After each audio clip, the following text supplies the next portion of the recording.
Freewheeling Renegades, the new common attack action from Outsiders. When you block with it, it actually gets worse, so the card sucks, right? Well, fair enough, but for some heroes in the commoner format, this card is actually an awesome new piece of tech. A huge shout out to our channel members for supporting what we do here. If you want to get involved with the channel and the Dice Commando community, please consider joining as a channel member. Remember, these videos are only possible with your support. You can show that support with a like, a subscribe, and by leaving us a comment and sharing your feedback. Community first, and go Commando. Hey there, Flesh and Blood folks. Welcome back to Dice Commando and Go Again, a fabulous cast. Thanks for tuning in yet again this evening, talking Freewheeling Renegades, specifically the red version, but the new card out of Outsiders. It's good, it's bad, it's just chaff. I think all of the above, because I think this card, again, specifically the red version, the other ones are garbage, but this one, having 6 attack, makes it a very valuable piece of, very valuable include for certain heroes in the commoner format. Now, to put into context the discussion we're going to be having and the argument I'm going to be making, I do want to harken back to 2 videos we've done around commoner in the past. The first is run a minimum of 3 poppers. Now, in that video, just to quickly summarize, I make the argument of why every deck, regardless of if you want to be running attack actions or not, you need to include at least 3 poppers, ideally, to be able to avoid Pummel Prism or Dromai, because if you don't have them, you will be in a very rough space. So again, I will put the link up there. You can go back and check that out. But in that video, I also referenced there are certain heroes that just don't want to, as part of their game plan, run poppers, primarily Kassai. One of the tools that I've loved to use in the past is Raging Onslaught. It's yellow, it's 6, and it defends for 3. It works great for her. But, and not but, in addition, I now have targets for her on maybe 3, maybe even 4 poppers. The second video I want to reference is the interview we did with Jesse Valdez on his deck, his Ira deck, Ira Break the Chain Beatdown. And in that, so Ira ninjas traditionally also don't want to run 2 6s. They want to run 1 5s or something like that to end the Kodachi chain, make it a 2-card hand. But what he had done with this deck was he was able to turn the necessity to run those poppers essentially into one of his offensive game plans. It's a very interesting deck, and again, I'll put the link right here, and you can go check that out.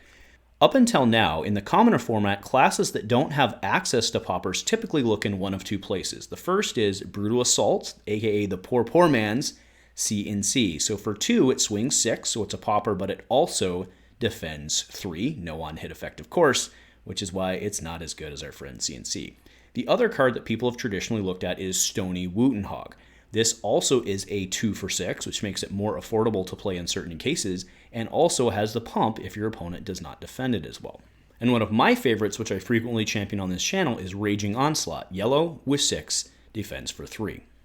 But with Outsiders, we got this card right here, red Freewheeling Renegades. So 1 cost, swing 6, but when defended by an action card, this has -2. So effectively, in most cases, this can be considered a 1/4 that defends for 2, which makes it, all in all, not all that good. Except, remember, when it defends, it still remains a popper. Now, one place that I'm very much looking at using this is in my girl Kassai. Now, as I mentioned in that 3 poppers video, a lot of times I don't even run 3 poppers. I cap myself at 2, which gives me a huge liability. That said, with this card, I now actually can potentially use it to attack. One of the cards that frequently makes it into Kassai decks in commoner, because it's very good and very utility, is Hit and Run. That said, if you ever find yourself in a spot where you already have the goes with maybe like a Blade Runner, and then you're using Hit and Run in the middle, all you're really using it for is the pump, and you're not getting advantage of the dual utility of it having go again. But that's where Freewheeling Renegades comes through.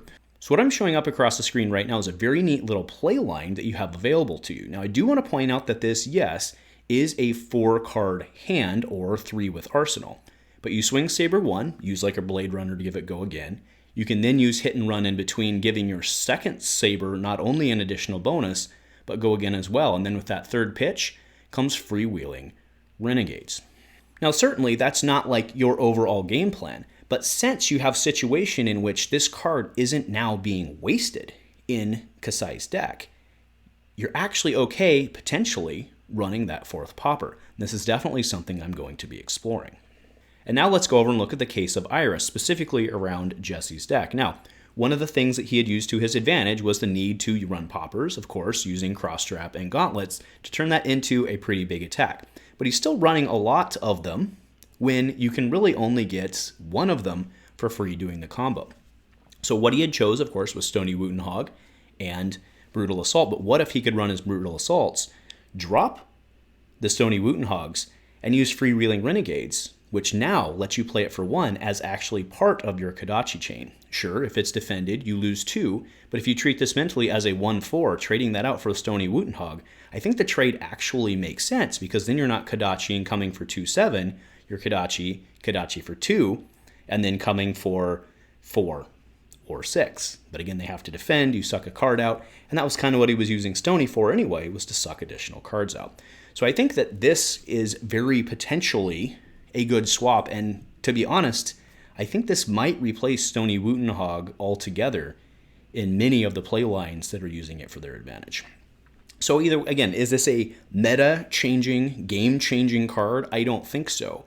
But I do think for a lot of decks, specifically something like Kassai, where they didn't want to run poppers, and they were running them only because of the meta call, I think you take much less of a penalty running something like this, where you can still play it, even in a normal game, a non-popper game. Being able to still play it and steal it, being able to get something out of it without wasting a whole turn. Right? In Kassai, if I decide I want to throw my Raging Onslaught, that's my turn. That's not always a bad turn. Sometimes it's the right thing to do. But in this, I can actually turn it into part of a larger combo, and I think that's pretty neat. So, Freewheeling Renegades, I think you should evaluate it in your commoner decks as a popper and see how it works for you. So anyway, that's my piece tonight. Let me know if you folks agree, if you disagree, and what you're thinking. If nothing else, go Commando.